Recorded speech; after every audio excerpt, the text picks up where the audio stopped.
All right. How many blockchain people does it get to make slides work? Now we know. Yeah? All right. Thank you for the chance to chat. This is also about automated exchange economies, similar to Julia's talk. And the sort of high-level thing that's of interest, if you're an economist, blockchain is awesome in part because of its innovation. It's probably for the same reason it's terrifying if you're a regulator, is people in, if I'm going to say this, this is a Carnegie Mellon thing to say, people in computer science just make stuff up. And so when you think about sort of what exchanges have worked for a long time is through a limit order book, and a limit order book is the right thing to work. I'm not sure, but we've been doing sort of exchanges that way for a long time. When I was teaching a class in blockchain ages ago, I had my TA write me a limit order book on a smart contract. You've got the weekend. And Monday rolled around, and I went to class ready to teach the economics of bubbles. We were going to do it with blockchain. It was going to be a brilliant clock. It turned out the code that he wrote said if two people agreed on the price and the quantity with which they were ready to exchange, his little code would make the swap, which is pretty impressive to do all in the smart contract. But it wasn't what I was expecting as a finance professor saying, you know, make the market means tell me what the price is. And so it turns out it's really hard to write a central limit order exchange on a decentralized exchange. So there's a bunch of ways to do markets. And what's interesting is that these automated markets that show up in decentralized exchanges are new in ways that an economist would not have thought about. It just works, and you can't do that. I just did. And now we have data and interesting things to sort of try out, and it's very innovative. This is also true of centralized exchanges. If you look at centralized exchanges, many of them are insane. The contracts people are trading are kind of new and innovative in ways that are, you know, imagine someone being able to like open a VPN and trade, you know, Bitcoin in the morning and be a millionaire by noon and be broke by dinner. Like, wouldn't that be awesome, right? And that's the sort of innovative environment that's really interesting to study as an economist. So the properties of automated exchanges are really interesting in part because they're kind of new. All right, so here's a brief summary of what I want to show is a bit of data that will complement what Julia talked about. So the way that these contracts are going to work is they're going to be simple because Solidity code needs to be just simpler than a big centralized exchange. So there's two principal functions buried inside your smart contract. And this always blows people's mind in finance. Said, here is their business, right? Like this is literally their code. Nobody at Goldman Sachs believes you like that. You know, people don't put their business model. They do. So these two functions are on there. It's this liquidity provision contract. And the thing that's about liquidity provision is coins are going in or out together. You take an Ethereum and a Bitcoin and you stick it into the pool, or you take an Ethereum and a Bitcoin and take it out of the pool. The second type of transaction, the one that's most common, is the liquidity taking transaction, and this is where you're swapping coins. I've got some Bitcoin and want some Ethereum, I got some Ethereum and I want some Bitcoin. So those are the two principal transactions that are defined in the code.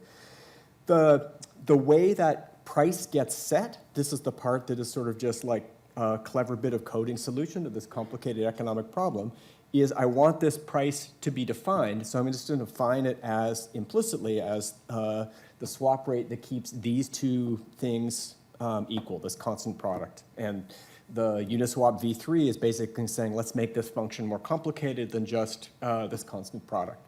So that particular property just has some convenient properties to it in the sense it kind of defines the rate at which we're willing to swap one token for another, which is what we think about as a price.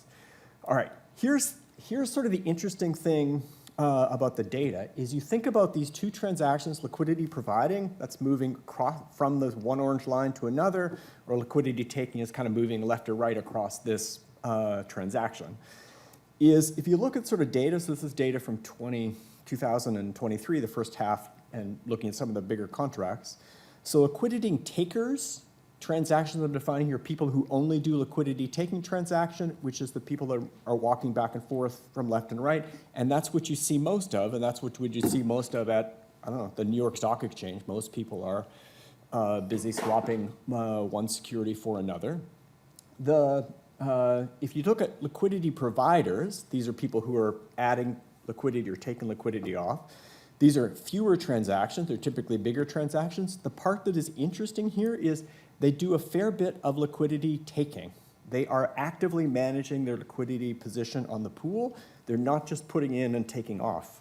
So if you swap that into percentages, you can see that the 15% overall of their transactions are actually doing that liquidity swapping. This is really sort of interesting when thinking about their dynamic trading problem of liquidity provider is it's not just providing some liquidity and then being passive about it. So if you look at the number of people, and this is just counting wallets, so I'm going a one-to-one mapping between people and wallets. That's a naive assumption, but I'll use it for now. You can see that of the liquidity providers, again, there's a small number. If you look at those liquidity providers, about a third of them are passive in the sense that they don't do any or very little liquidity taking transactions, but 2/3 of them are quite active in the sense that a bunch of their transactions are going to be liquidity taking transactions. So they're putting liquidity on as well as wiggling it around. So here, so on the x-axis, and the horizontal axis is the percentage of transactions of a so take someone who has been a liquidity provider and then look at their total transactions. What percentage of your transactions are liquidity taking transactions? And what you can see is there's a bunch of people over the left that do 0, and then if I zoom in on the people that are just active, you can see that there's a lot of heterogeneity in the amount of transactions that they actually do that are liquidity taking. There are some liquidity providers that are extremely active in the sense that the majority of their, almost 100% of their transactions, once they do the liquidity providing, are liquidity taking. And similar, there's a bunch that are at the other end. So what you're seeing is the proportion. And that about 2/3 of, it's right around sort of half their transactions are liquidity taking. So the model we're working on is looking at sort of doing this as a dynamic programming problem of basically thinking about a liquidity provider who makes this active step in the sense of every period, I'm going to put on some liquidity, I'm going to experience a liquidity taker who's going to come on, and the two things that come on in the liquidity taking is sometimes people who are liquidity taking are actually nice to trade with, which is I'm doing in the service by providing the liquidity, and so they're going to trade at an advantageous price to me. Some people who come along will be coming along with better information than you, and so this is the adverse selection problem you face in markets, which when trading against someone who has more recent information than you might lose some money. So this is independent of fees, just thinking about the trade-off between benefits of providing liquidity versus that adverse selection problem. And then the interesting thing is thinking about this as a dynamic problem, which is at the end, how do you sort of adjust your position? And interestingly, the sort of economic model we're going to end up solving here is looking at sort of thinking about a liquidity provider who sort of starts at point 1 or finds himself at point 1 and wants to get to point 3. And what's interesting to look at and what you can see in the data is people moving point 2 to point 3. And so if we're trying to think about sort of data settings to sort of test what's going on in a dynamic program, that's sort of a really appealing kind of data set because I can see these two moves as opposed to just the one. All right, so in 1 minute and 11 seconds, I will tell you the math of the entire dynamic programming problem. Sure, there it is, right? So the basic idea of the dynamic programming problem is thinking about focusing in on the liquidity provider.